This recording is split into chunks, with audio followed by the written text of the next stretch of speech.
Right. So actually, we are currently here on our Microsoft Excel. I have here a list of grades, and for the remarks, this is where we are going to have our if function. So first of all, let's have our function here.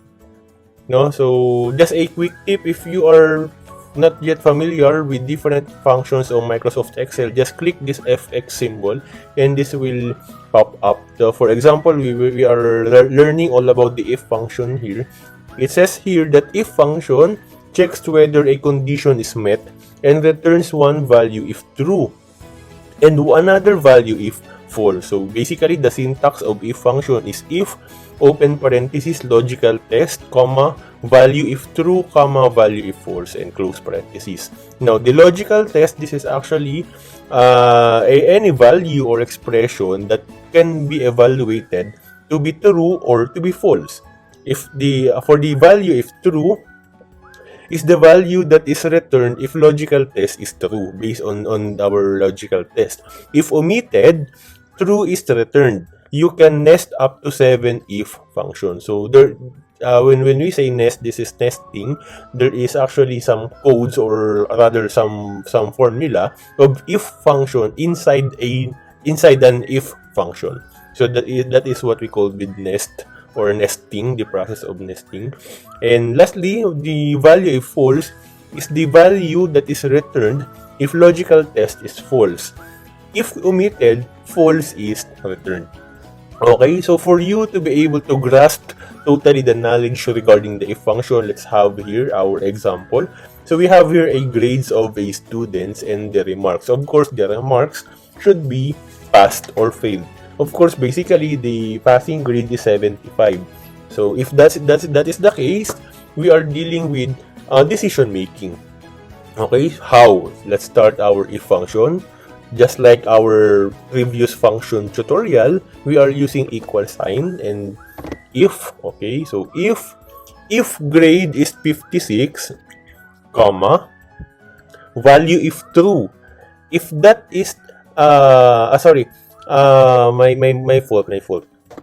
If and logical test, guys, logical test meaning if grade is 56, if that is less than 75, if the grade is less than 75, value if true, meaning if really the grade is less than 75, our value is failed. So it must be a text, so let's have here failed.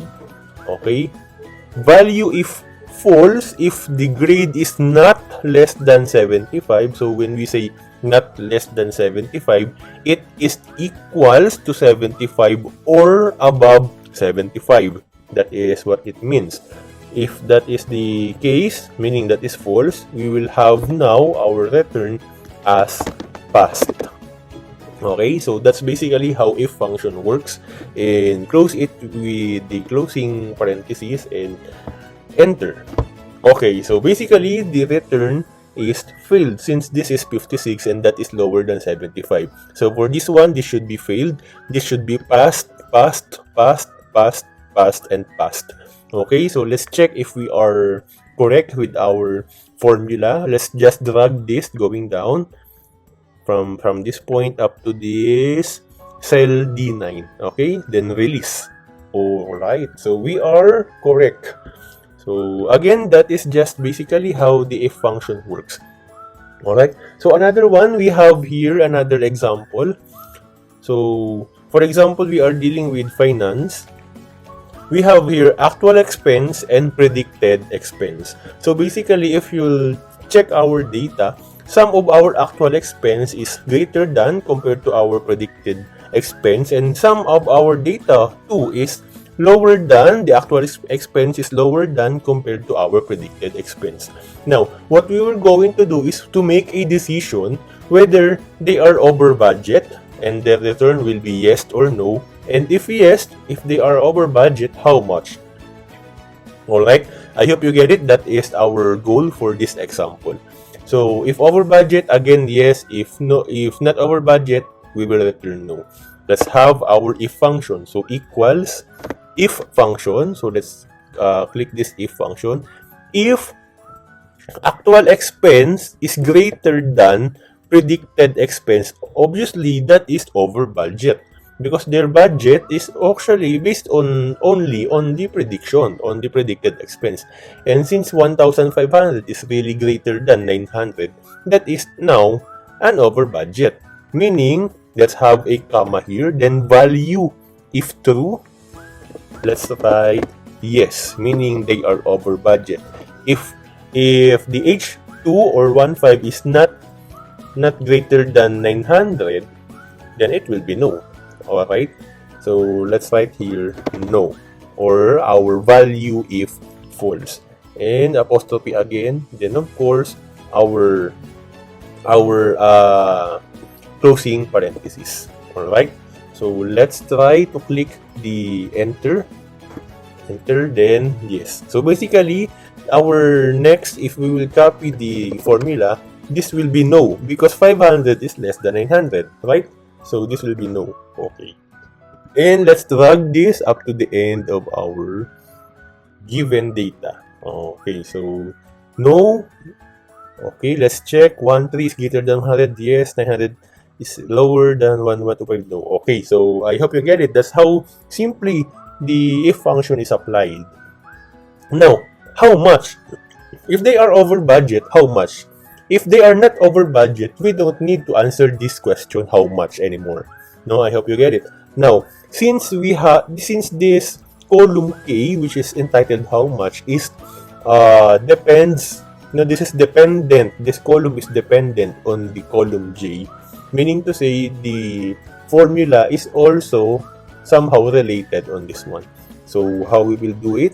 Let's write rather equal sign, then if this is equivalent to yes, that will only the time that we will be having our computation, just like this one. It is yes. Then our value if true is this one minus this one. You get it? Since we are saying that yes, they are over budget, so we should get the difference between actual expense and the predicted expense. That's why we have here H2 minus I2. If not, or our value if false, do nothing. So if we are saying do nothing, just input here a parenthesis, apostrophe, double apostrophe. So it will show a nothing. Nothing will happen. Okay, so let's write here a closing parenthesis and 600. Why 600? Because they are over budget. And yes, they are over budget by how much? 15 minus 900, that is 600. Of course. So basically, since we are no here, we will not be having any result here. Just look, I will paste the formula. Okay, so as you can see, there is already a formula here, but the result is nothing.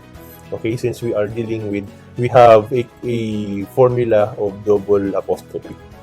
Okay, I will copy these two on our last two cells, then paste. Okay, so since we have yes here, it will result to 300. 300 came from 13 minus 1000. So I hope you get it, my friends. That is how basically the if function is working. And if you learn something from this video, don't forget to like, share, and subscribe to this channel for more related contents. And also, don't forget to click the notification bell for you to be updated on our next uploads. Okay, so keep safe always, my friends. Goodbye, and see you on our next upload. Bye-bye.